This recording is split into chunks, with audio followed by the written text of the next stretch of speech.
জীবনে এই আফসোসগুলো কখনোই করবেন না। নিজের চেহারা কিংবা গায়ের রঙের আফসোস রাখবেন না।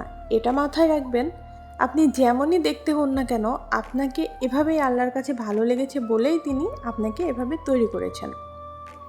অর্থবিত্ত নিয়ে আফসোস রাখবেন না, বরং যা আছে তা নিয়ে সবসময় সন্তুষ্ট থাকবেন এবং কঠোর পরিশ্রম করে এগিয়ে যেতে চেষ্টা করবেন। প্রিয় মানুষ হারিয়ে গেলে আফসোস রাখবেন না, বরং এটা বিশ্বাস করবেন আল্লাহই তাদেরকে আপনার জীবন থেকে সরিয়ে ফেলেছেন, কারণ তারা আপনার জন্য কল্যাণকর নয়।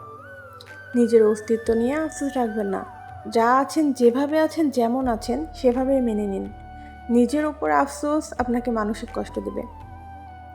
নিজের পরিবার নিয়ে আফসোস রাখবেন না, পরিবার যেমনই হোক কৃতজ্ঞ থাকুন এটা ভেবে আপনি এতিম নয়, আপনার জীবন কোনো এতিমখানায় কাটেনি। মন নরম আর ইমোশনাল হয়ে থাকলে কখনোই আফসোস রাখবেন না, কারণ মন নরম হওয়াটা মুমিনের গুণাবলী। ভুল মানুষদের ভালোবেসে আফসোস রাখবেন না, কেননা আপনি হারিয়েছেন খারাপ মানুষ, কিন্তু তারা হারিয়েছে আপনার মতো ভালো মানুষ। বরং আল্লাহর উপর কৃতজ্ঞ থাকুন।